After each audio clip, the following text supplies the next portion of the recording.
Hello. Hello. Hello. Hi there. Hello and welcome to another RadioTimes.com podcast. I'm Paul Jones and I'm here with Hugh Fullerton. Hello. Hi Hugh, who is our sci-fi editor on the site, but I think in this instance we should make it clear that sci-fi very much encompasses superheroes. Yeah, there's science and it's fictional. Absolutely, very, very much fictional. And that's what we're going to talk about today. We're going to talk about the future of the Marvel Cinematic Universe, what that might be, what we can glean from what we know so far, and what we might speculate on, and with particular reference to the new Spider-Man film, I think. That's right. Obviously, Avengers Endgame, clues in the title, was kind of the end of the Marvel Universe as we knew it, that started in 2008 with Iron Man. Obviously, I should say there's going to be spoilers in this for Endgame, so if you haven't seen it, I don't know why you'd be listening to this sort of thing if you hadn't at this Why stage. you haven't seen it. Yeah, but obviously, spoilers, Iron Man dies in Endgame and Captain America retires. So yeah, that sort of gives you a sense of how things are changing. But despite the fact that it's the end, it's not the end. There's another film, Spider-Man, which is set right after it. And then although we don't know exactly what other films are going to come, we know some of them. And Marvel is continuing. It's just going to be doing things slightly differently from here on out. So what films have we got coming up? What do we know about? Well, the one we definitely know about is the Black Widow films. Obviously, Scarlett Johansson's character, the spy, Black Widow, she died in Endgame. She sacrificed herself so they could get one of the Infinity Stones. People were less bothered, I noticed, by that than they were about Tony Stark dying. It's funny. It's kind of that's sad. I think the problem was, I mean, this is a whole other podcast discussion probably. I think the problem was with that it just sort of happened midway through the film and I kind of assumed it would get reversed. I mean, when it wasn't, I was like, oh, okay. I'd sort of gotten over it by that stage. Anyway, that's a digression. Yeah, Sorry, Mark. but they're doing it looks to be a prequel. And it's possibly set in a couple of different time periods, obviously both before she died, but one possibly before she joined the Avengers and maybe her youth. And we know that also in the cast you've got Florence Pugh, who British viewers might know from things like Little Drummer Girl, and she was in Lady Macbeth, which is a really good film, and she's about to be in a new horror film called Midsummer. And Rachel Weisz from, The Favourite and lots of other films. Yeah. And David Harbour from Stranger Things, and possibly O.T. I can't remember how you pronounce his surname. It's like Fabenle from The Handmaid's Tale. Right, so good cast, and David Harbour is also doing some other superhero stuff, isn't he? Because he's rebooting Hellboy. Hellboy, yeah. That already came out. And so that's I've missed that. I need to catch up on that. Yeah, so he's done a lot of superhero stuff, as they all are. So that should be interesting. Apparently, the story might revolve around Florence Pugh playing. I think the character's called Yelena Belova, who in the comics is the second Black Widow, who kind of succeeds her, but is more of a villain. And it's unclear whether she's going to be like an enemy to Scarlett Johansson's Black Widow, or whether she'll be some sort of protege, maybe someone who could like be trained by her, and then she'll turn up in the main Marvel movies as a new Black Widow. The kind of successor carrying on the torch. But yeah, that's currently filming at the moment. They haven't announced when the release date is. The two kind of possibilities are either kind of spring 2020 around May, or November 2020, because those are the two release dates that Marvel have kind of earmarked next year. Okay. Those could also change. I kind of had it in my head as being in November because it feels like a slightly smaller film, but they're filming it at the moment, and the other film, The Eternals, which I'll talk about in a sec, which it could be one of these two dates, doesn't seem to have started filming yet, so maybe it'll be next summer. Right, and so we've got that. We've got Spider-Man, which we'll talk about in a bit, and we've got the Eternals. The Eternals is very interesting. Yeah, that's probably the biggest sort of new one they're working on. Basically, it's kind of like what they did with Guardians of the Galaxy, in that it's a whole new set of characters. And it's not hugely well known about, is it? Not at all until now. Yeah, I barely had heard of them, and I do read comics. Is this a sort of a sign that they're kind of like not scraping the bottom of the barrel, but kind of going, look, we have to start looking elsewhere for the new films? And I think that Guardians of the Galaxy showed them that if you can turn a raccoon and a talking tree into like beloved action stars, that you can probably do just about anything. What's not to like about that combination? And I think basically the thing with the Eternals is that it gives them the chance to do the kind of Marvel storytelling, but without it being bogged down in all the continuity of it just being set on Earth, if that makes sense. Like the Guardians of the Galaxy tie in with the other Avengers films. As soon as you're on Earth and you've got to go, how does this fit in with everything that we've just seen happen, and how come those people aren't around now, and so on. So this happens kind of elsewhere in the universe. Yeah, totally. It's set on this planet, and the idea is that it's a planet of these very powerful beings. On a base level, they're all very like long-lived and very strong, but they also all have special superpowers. So there's a character called, I think she's called Cersei, not spelled the same as the one from Game of Thrones, and she can like manipulate technology, and manipulate things down to an atomic level, which is quite cool. And there's a guy called Icarus who can like fly around, and I think he has like laser eyes or something. I'm not sure. Funny how they've all got names from like classical Earth mythology. Yeah, it's funny. I'm not sure whether it's a sort of one of those things where it's going to be like, oh, this secretly inspired Earth mythology. I actually don't know. What we do know is that kind of the story is that they're these aliens who live on this world neck in a constant battle with these bad guys who are called, I'm checking my notes, I didn't write it down, but they're basically, their society is bad guys. Was always in a battle with another society. Bad guys. Yeah.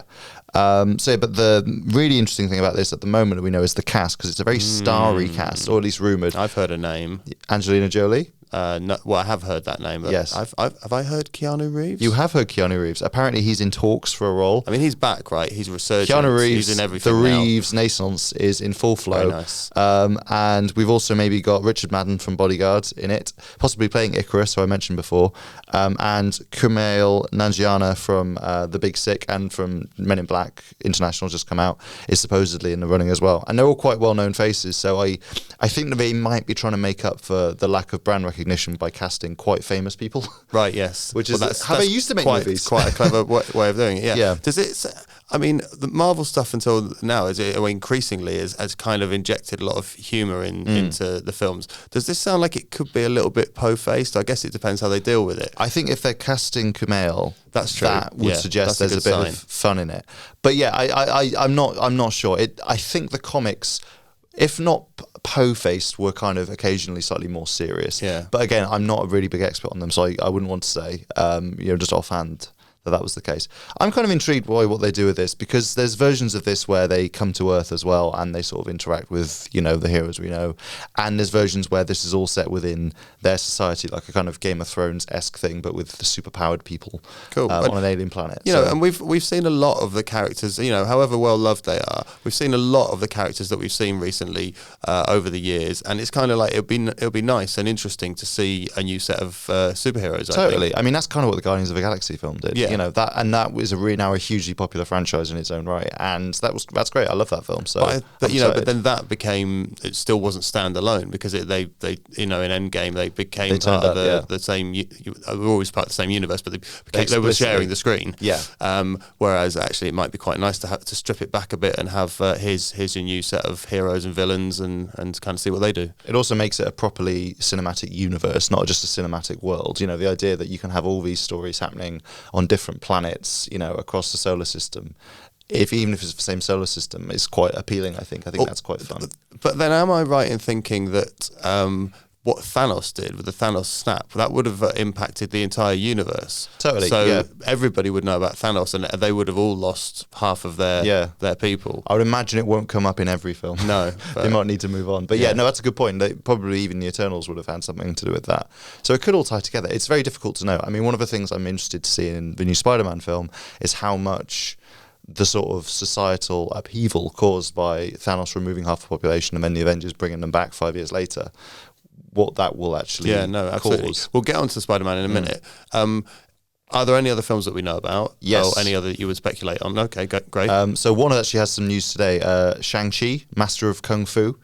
So he's a Marvel character from, I want to say the 70s or the 80s, kind of when, Bruce Lee and those sort of films were just 70s, really? Yeah, were just becoming 70s to early 80s, in fact. Yeah, they were becoming really, really popular. So Marvel were like, we need to have a martial arts hero. So Shang-Chi's been around for a while, and they're basically, they're making they're making a film about that, and that might come after Black Widow. Like it's pretty far along, I think. Is he superpowered, or is he just like really good at Kung I think Fu? he's just really good. I mean, I think there's some mysticism involved a little bit with like, Iron Fist sort of stuff. Like he and Iron Fist were kind of like occasionally would team up in the comics. Obviously, Iron Fist was on Netflix, and now that's gone, so that won't happen now.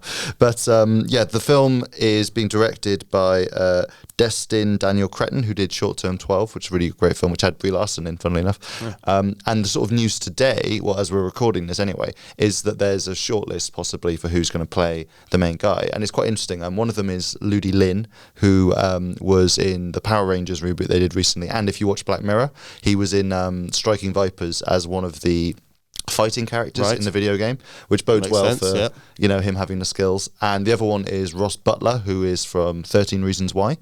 And then I saw someone saying, what's the guy's name? Donnie Yen, who was in Rogue One, and he's been in Ip Man and stuff. But I think he's much too old, so I'm not sure whether that's like a bit of misinformation, because the other two guys are both really young actors. Maybe they'll do him in 2 periods of maybe that's what it is, or maybe they have multiple people auditioning for the film and people are assuming it's all for the main part. But I'm quite interested to see what happens with that one. Again, it's a source material I'm not that familiar with, but it's Marvel's attempt to maybe move into slightly different genres. They've sort of done like spy thrillery stuff with Captain America Winter Soldier. They've done kind of like knockabout space comedies, and they've done slightly more serious stuff, and I'm kind of interested if they do like a martial arts movie. If it was just a straight martial arts movie, I'd love that. I mean, you don't get that many of those anymore, and I was so into those when I was younger, like I'd love Shaw Brothers and stuff like that. Totally. And we've seen some great like fight choreography in some Marvel movies, and it'd be good to see that develop. And also it would be great to see the sort of stuff we were seeing in the Netflix Defenders series, fighting lots of ninjas basically, but on a kind of movie budget, with that kind of level of choreography and stuff. That would be really interesting. It'd be interesting to see what they could pull off in that field, I think. I'm trying to think if there's any other films we know about. So anything else you would... Well, go on, sorry. I was going to say, we have a few returning franchises as well. So those ones I mentioned, Black Widow's been around for a while, but it's her first solo movie. There's a few films that are coming back, if we want to talk about those. Why not? Yeah, I think let's be comprehensive. So we know that Guardians of the Galaxy Volume 3 is going to happen. Yes. It's been hugely delayed. It was supposed to come out next year, I think, originally, but obviously that's not going to happen anymore because the director James Gunn was fired because he had done some tweets making light of some very serious subjects a few years before, and Disney were kind of like, that's not with our family image. But then eventually they sort of thought better of it and thought, he's changed, so they hired him back. He's back, yeah. Unfortunately, in that time, he'd gotten another job offer to rewrite the script for the Suicide Squad sequel, and now he's directing that first. So apparently, he's still going to try and do both sides of the comic rivals. I know, it's unusual. I think DC and Marvel. Joss Whedon did a bit of work on Justice League. Was he looking at Batwoman as well, Batgirl? He was, although he's given that up now. But so Joss Whedon would have been another example, but not quite. So it's a bit unusual. And Suicide Squad is not entirely dissimilar from the Guardians vibe either. So that's quite interesting. But the sort of upshot for Marvel fans is that Guardians 3 would have been one of the first post-Endgame Marvel films, but now it's probably not going to be for a few more years because he has to, shoot all of the Suicide Squad sequel and then shoot all of Guardians. It's already written and everything. So, but we've got that. We've got a Black Panther sequel, which we don't know very much about, apart from Ryan Coogler is back, directing and writing, and supposedly Michael B. Jordan, despite dying in the last one, will turn up, which didn't really surprise me because Michael B. Jordan's been in every single Ryan Coogler film ever. Did he die? So did he die in Endgame, or did he die in the previous? He died in Black Panther. Black Panther, yes. Yeah, I'm trying to remember. Yeah, so he basically, the character died. I think he'll probably turn up in like a kind of spirit vision-y sort of thing and give him some advice. Yeah, I mean, I'm quite looking forward to that. Jedi style. Yeah, Black Panther obviously was such a huge financial success for Marvel that it would be ridiculous for them not to, bring it out. I'm interested to see when it turns up. I've got written in my notes here. It's a sort of social importance as well, isn't it? Social and cultural importance. Totally, just with BAME cast. Well, totally. I mean, I should have said maybe with Shang-Chi that would have been the first Marvel film with an Asian lead at all, which would be quite interesting. And also, I think maybe possibly the first Asian director of a Marvel film. So yeah, that's going to be quite interesting. But yeah, Black Panther 2, I'm not sure exactly when the release is. Marvel have a release date for February 2021, which would fit in with, it came out in February last time it came out, but equally it did very well, so maybe they'll promote it to summer. There's a May 2021 Marvel release date that they've got penciled in. I can sort of see, that feels right, doesn't it? Yeah, that feels right to me. So I'll be interested to see what happens with that. We also have, there's going to be a Doctor Strange sequel, quite a delayed one because the first one came out in like 2016.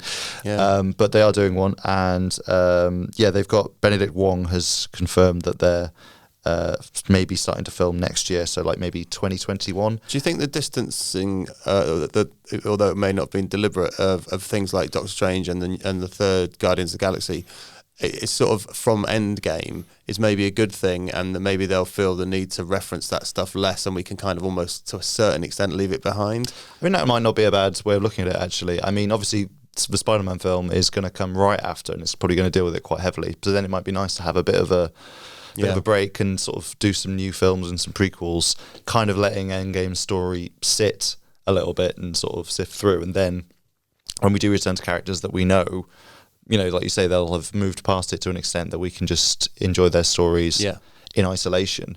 It's interesting. I mean, I think also it would be nice after introducing loads of heroes for Marvel to jump back to a few who we know. Because like Doctor Strange, although he's only had one solo film, he is in both the team up movies, and I think he was quite integral, hasn't he? Yeah, and he was really important, in especially in the first one. So I think people will now have a slightly different sense of him than maybe they did before. And same with the Guardians, even because they were quite heavily involved in Infinity War. Also, Captain Marvel. There's going to be a Captain Marvel sequel, we're pretty sure. That's probably not going to come for a while because that only came out earlier this year, obviously.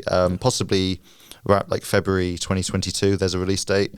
Again, this is all speculation.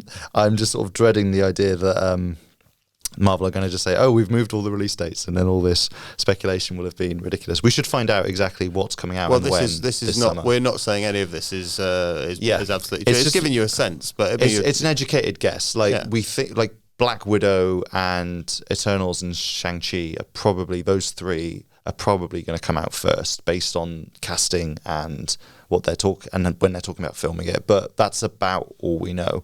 For example, we know there's probably going to be another Spider-Man film as well on top of the one that's about to come out, but we don't know when that's going to come out, and that could be, I think that also might not technically count in Marvel's release date cycle because Sony owns the distribution. Right, So, I only just thought of that, so that's a bit confusing. But is it possible that after this Spider-Man film, there might be more of a wait for a new Marvel film than we've had for a while? There definitely is a wait, Paul. Right. It's probably going to be the longest wait between Marvel films we've had since 2009, when there weren't any. Because 2008 we had two. In 2009, no, I don't think there were any. And then we had Iron Man 2 and Thor were in 2010, I think. So yeah, basically, we're not having any between July when the Spider-Man film comes out this year and then May of next year, which is the first one, which could be Black Widow, could be Eternals. So that's going to be interesting. Apparently, I mean, this is again just sort of hearsay, that I sort of have seen people suggesting on the internet that Marvel probably would have preferred to not even have Spider-Man and just to let Endgame sit for the full year because it's such a big thing. But obviously, they don't have sole rights to that character, and Sony probably wanted to get another Spider-Man film out while the character's pretty fresh in people's minds. So that's the way it is. Tom Holland doesn't just grow up too much. Exactly, yeah. And also, you can kind of do a nice little coda to what happens in Endgame. Yeah. But yeah, after that, it's going to be a bit of a break, and it'll be interesting. I think it'll probably, it's a bit silly because it's still multiple films within. It's not even going to be a full year. But no, compared to especially the last couple of years, it'll be a bit of a breather for Marvel. That might not be a bad thing. As we've said, like putting a bit of distance between Endgame and whatever's next. But having said that, there are TV shows in the works, aren't there? Could any of those be around during that period? I think possibly the Loki TV series could come first. Its TV has slightly quicker production time, so it's certainly possible. I don't think they've started filming any of them yet, but we know that there's a few TV series. There's a Loki TV series just called Loki, which has Tom Hiddleston's God of Mischief. That's going to be fun, isn't it? Yeah, that kind of was set up a bit in Avengers Endgame when an earlier version of Loki kind of escapes from when they're traveling in time and stuff. So the version we got to know is still dead, but there's a version out there. Am I right in thinking that will be on Disney Plus? Do you have to get Disney to get to yeah, get yes, that? yeah. So All that's these going to be interesting in itself. all the Marvel series will be on Disney Plus, and also there's a thing there, for UK listeners. I'm pretty sure that Disney Plus is going to come to the UK a bit later when it comes to the US. Like it is going to launch here, I think, but possibly not for a few months. So it might be that even if Loki does come out in time before whatever's next year, we might not get to see it. Oh. Yeah, and there's also going to be a Falcon and the Winter Soldier series, which is obviously a spin-off of Anthony Mackie and Sebastian Stan's characters who were in Endgame.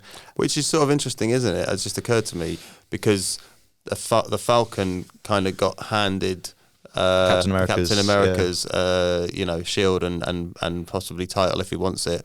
And he was now alongside Bucky, who was obviously Captain America's sidekick. So it's still Captain America and Bucky. I did wonder if they were going to reveal that it's actually secretly a Captain America TV series about the new Captain America, but we're holding off until everyone's had the chance to see the film and not have it spoiled as to what happens to Steve Rogers. But I think that'll be quite interesting. And there's also supposedly a Wanda and Vision TV series. The Vision died, but apparently he's coming back. I am so here for that. WandaVision. I really fancy that for some reason. I mean, have you ever? I'm sure you have. That read the comics where they're sort of like. It's like almost like a family story that it's them and their two kids, and they're just kind of like at home. I'm sure it won't be that, but I sort of like. I just think they're a nice pairing kind of thing. She's, like there's the love between them very much comes out in the Marvel films, I think, and I also just like that she's like super powerful and that he's a little bit unusual because being an android and so on. I just think that could be a fun dynamic. Totally, and I think it's also an interesting sign of like obviously this is roughly the week or two that the very last Marvel Netflix series is wrapping up, and the idea was that they were kind of linked to the Marvel movies, but it never quite panned out. But now these series are very explicitly linked to the Marvel films in that they have the actual movie stars that played those characters playing them on TV. It's an actual spin-off. It's not a kind of like spin-off that's set up based on an idea. It's a spin-off of a character who's left. By those people. Yeah, so I think it's a really interesting way of doing it, and you don't see that. I mean, maybe I'm not thinking clearly enough, but I feel like we haven't really seen that much. Certainly not recently. So I'm quite interested to see how people respond to that. Just think that could be a little bit left field and a little bit different. And I'm looking forward to that. Yeah, me too. So Spider-Man. Yes. Spider-Man. What's it? Far From Home, of course. Yes. After Homecoming. What are you expecting from that, or what do you think? I suppose the interesting thing is it's going to be our first glimpse of the post-Endgame kind of world. So what do we want to see? What might we see, do you think? Well, the basic story, based on the trailers and stuff, seems to be that, Peter Parker, in the first Spider-Man film, he wants to be taken seriously. He wants to be an Avenger. He wants people to let him be a superhero. And everyone's kind of like, whoa, slow down, work your way up. And now after that film and after the Avengers films, everyone's kind of like, oh, great, Spider-Man, come and do this big superhero thing. And he's kind of like, oh, hold up a minute. I kind of want to have a life, which is kind of the eternal sort of dichotomy within Spider-Man, which I quite like, of, him trying to have a life and be a superhero. So, yeah, basically he's going on this very expensive-looking school trip around Europe, including coming to, London and going to Venice and I think Paris and stuff. And basically in the midst of that, these sort of strange creatures start bursting up through the ground, these elementals. And basically it turns out that, or at least it's claimed that Thanos' snap in Infinity War slightly has weakened the boundaries between different universes. Wait a minute, elementals, that's not the Keanu Reeves, what are they called? No, that's the Eternals. Eternals, right, yes. Okay. This is going to be very confusing for people, but no, the Elementals. So basically they're like monsters made of like fire and stone and water and stuff. The elements. Yeah, the classical elements rather than the, there's no like cadmium monster or anything like that. But yeah, so for example, and one of them's kind of a riff. They're also kind of a riff on a couple of Spider-Man villains that happen to be like that. So the watery one is going to be a bit of a riff on Hydro Man, and the sort of fiery one is a riff on Molten Man, who are both completely unconnected villains, but I think this is going to be be the MCU version of them. Anyway, basically, Nick Fury turns up and he's like, Spider-Man, you got to help me deal with this. And he's like, oh, I just want to hang out with my pals. And then Mysterio, who is a sort of villainous illusionist in the comics, who's played by Jake Gyllenhaal in this film, turns up and he's very heroic and working with Nick Fury. And he's like, they're from another universe and they destroyed my world in my parallel universe. And so Spider-Man's like, whoa, there's multiple universes and this handsome Jake Gyllenhaal-esque figure is going to be my new mentor. Hooray. All seems a bit off, doesn't it? If you've It seems a bit off. It's something else is going on there. Yeah, Mysterio's always a villain in the comics. It's not a thing that he's like a nice guy. So my sort of initial reaction was like, it's going to be like Syndrome in The Incredibles. You remember where he's like pretending to be a hero using illusions or stuff to kind of get, fame and renown. Yeah. Which would kind of be quite interesting. Or, it's possible that he'll be like, do you remember Chiwetel Ejiofor in Doctor Strange? How he starts off as like a good guy, despite the fact the character's a bad guy, and then he kind of gradually... Oh, that's what we need to see in the next Doctor Strange, isn't it? True, yeah. Because he just suddenly went bad. That's true, I'd forgotten that. Yeah, that one really set up the sequel. The post-credit scenes, it totally set up the sequel. They have to do that now. Yeah, God, that's going to be... He's the main villain. That is a problem when you leave a big gap, is I'd sort of forgotten that was a big post-credit scene. But that's what I'm here for. It's true. But anyway, in Spider-Man, it will be interesting to see what happens with that, because either Marvel's going to say, oh look, we have acknowledged we've created a multiverse, which is kind of a big deal for fans, because in the comics there's lots of stories that deal with the idea of parallel worlds. There's alternate Spider-Men who end up teaming up, and I remember Spider-Man and a really massive Avengers group going off to an alternate universe at one point. Yeah, and there's this team of sort of X-Men spin-offs called the Exiles, who go to different parallel universes and fight people, and there's like a whole comic set in other universes where all the Avengers turn into horrible zombies and fly around to different planets eating people. It's just kind of like, there's no one left to fight here, we need another universe to go and fight people. Well, that's what the zombies ended up doing, because they ate everybody. But yeah, so it's kind of interesting. But again, because it's Mysterio who's suggesting it, it's kind of a bit unclear whether... Well, he's a master of illusion. Exactly, yeah. And I'm very interested to see. Tom Holland said that there's a real sort of pull the rug moment that'll feel like a punch in the face. So it was almost suggesting that people won't like it, wasn't he? He was, yeah. So I'm interested to see whether that is just that nice Mysterio turns out to be bad Mysterio, or whether there's something else going on. Someone dies that you like. Yeah, and I also have a little theory that if Mysterio is faking it and he's working with Nick Fury, I'm kind of like, is it really Nick Fury? Because in the comics, there's kind of a running, not exactly a gag, but there's a running theme that Nick Fury is quite often not Nick Fury. He's this sort of advanced android robot synthesoid thing called a life model decoy. And it's always like, oh, we've killed Nick Fury. Oh, wait, it's an LMD. Yeah.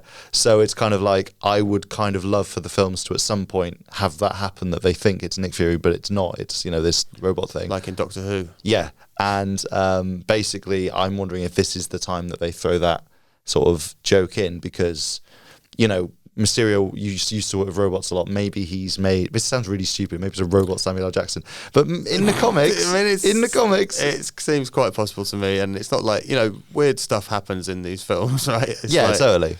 And it kind of almost... You sort of almost got to up the ante or change it up a bit, haven't you? Because, we've seen lots of iterations of kind of pretty straight down the line stories and then ending in big fights and so on. So twists and things like that, kind of left field stuff, it might be where it needs to go now for a bit. Totally. I mean, also, we're thinking about this film. I mean, you sort of alluded earlier to things we can maybe glean about the future of the Marvel Universe from this film.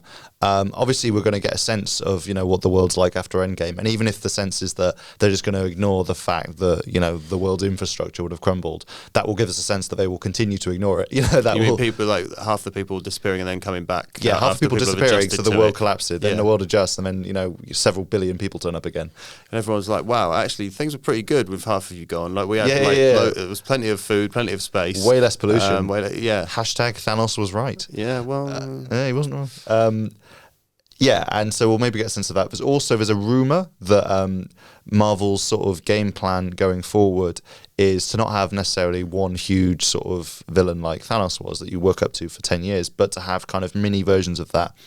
And a rumour is that the next one could be Norman Osborn, who in the comics is the Green Goblin, who's sort of Spider-Man's arch foe and is a sort of nemesis.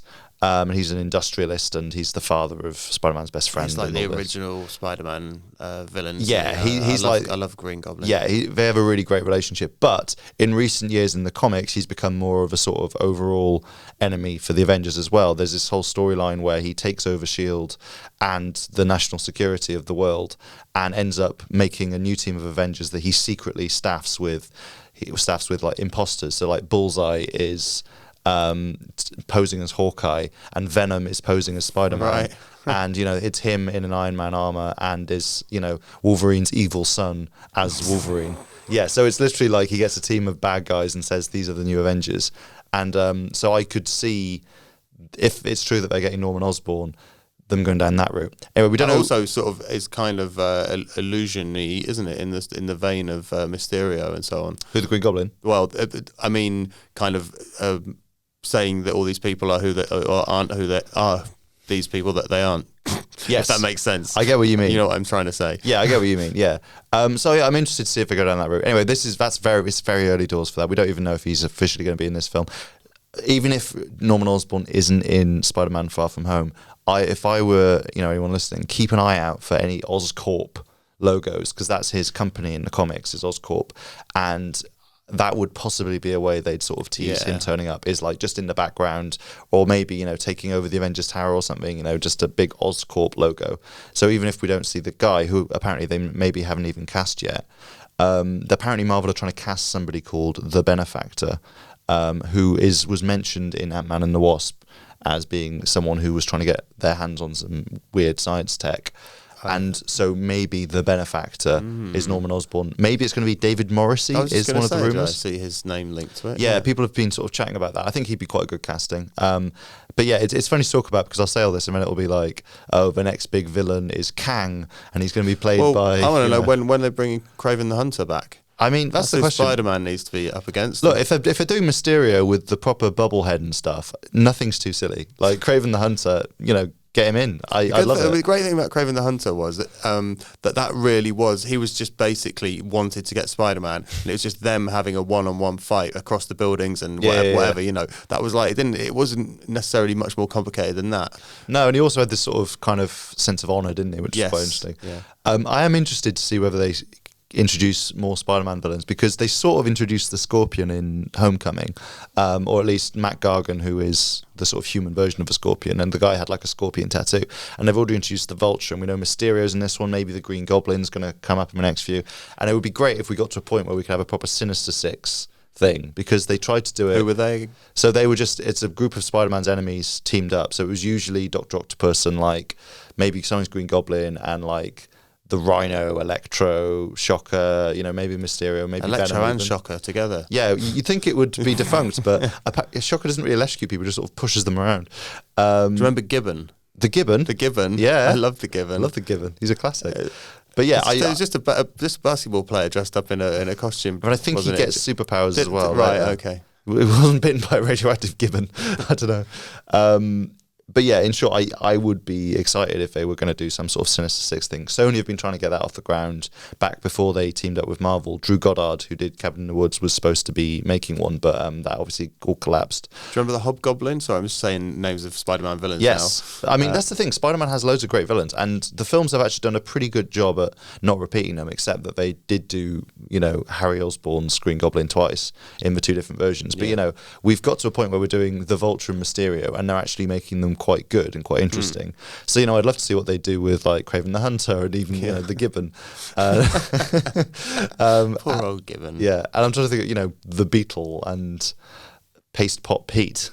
Wow, that's one I don't even know. He rebranded himself as the Trapster later on because Paste Pot Pete's a terrible name. But yeah, I mean, it's one of these things. We'll end up seeing Far From Home, and there'll be no teasers. It'll just be about what a great guy Mysterio is and how hard it is growing up. Yeah, and then I'll be like, oh wow, what a lot of wasted mental effort I've put into this. But yeah, it's one of those funny moments where we've sort of known where Marvel's been going. Got a whole podcast out of it, you know. We got a whole podcast, and we have been been aware of what Marvel's been sort of aiming for absolutely ages. You know, pretty much since 2012, even earlier, really. And so not having any idea officially of what the sort of great plan is very exciting. And the thing is, we will know pretty soon, supposedly either at San Diego Comic-Con, which is in early July, or at Disney's D23 sort of presentation thing that they do where they talk about all their big movies. We'll probably find out what films are coming out and when, and we may even get a little sense of, a bit of concept art or something of some of them. Maybe do another podcast at that point. Yeah, at that point we might, update this with some actual information. Here's the stuff we said last time, and here's the truth. Yeah, we'll re-edit this, so I was right. No relation to each other. Yeah, but it's an exciting time for Marvel fans, I think.